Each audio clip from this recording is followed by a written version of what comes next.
Ward number 3ના Bharatiya Janata પાર્ટીના ઉમેદવારો ટેકેદારો અને સમર્થકો સાથે ફોર્મ ભરવા માટે પહોંચ્યા। સમા સ્થિત કલેક્ટર કચેરી ખાતે તેમના દ્વારા ફોર્મ ભરવામાં આવ્યું છે।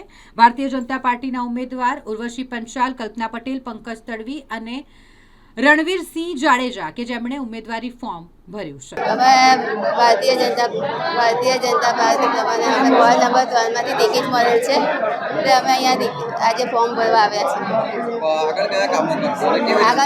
આગળ અમે જે પાણી, ગટર અને રોડ રસ્તાને લગતી બધી સમસ્યાઓનું સમાધાન કરીશું।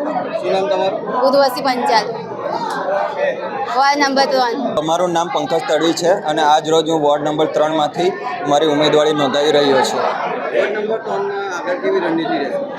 વોર્ડ નંબર 3માં આગળની રણનીતિ અમારી મુખ્યત્વે જે આપણી જે દરેક કોર્પોરેટની હોય છે, સારા રસ્તા, સારું પાણી, સફાઈ, સ્ટ્રીટ લાઇટ જેવી પ્રાથમિક જરૂરિયાતોને અમે પ્રાથમિકતા આપીને કામ આગળ કરીશું। જનતા સુધી કયા કયા મુદ્દા લઈને પહોંચશો? જનતા સુધી મુદ્દા એ જ છે કે આપણે સફાઈ જેવા જે મોટા મુદ્દા છે આજે વડોદરા શહેર માટે, એ મુદ્દાને લઈને આગળ વધીશું અને એના માટે અમે શું કરી શકીએ આપણે એવી કરીશું। વોર્ડ નંબર 3માં મને ત્રીજી વખત આ પાર્ટીએ મને ટિકિટ આપી છે।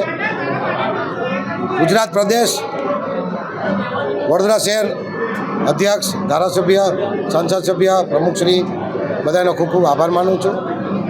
વડોદરા શહેરમાં કદાચ સૌથી હાઈએસ્ટ લીડથી હું ચારે અમારી પેનલ વિજય થશે એવી આશા રાખું છું। આજે ફોર્મ ભરતા પબ્લિકનો ઉત્સાહ, આનંદ, કાર્યકર્તાનો ઉત્સાહ, શુભેચ્છકોનો ઉત્સાહ, અમારા 3 ટર્મના માજી કોર્પોરેટર કેતનભાઈ બ્રહ્મભટ્ટ સાથે આજે અમે મોટી સંખ્યામાં ફોર્મ ભરવા આવ્યા છે, તો હું આશા રાખું છું કે હું જંગી મતથી અમારી પેનલ જીતશે। ભારતીય જનતા પાર્ટીની સરકાર આવી તેદુના અવિરત કામ ચાલુ જ છે।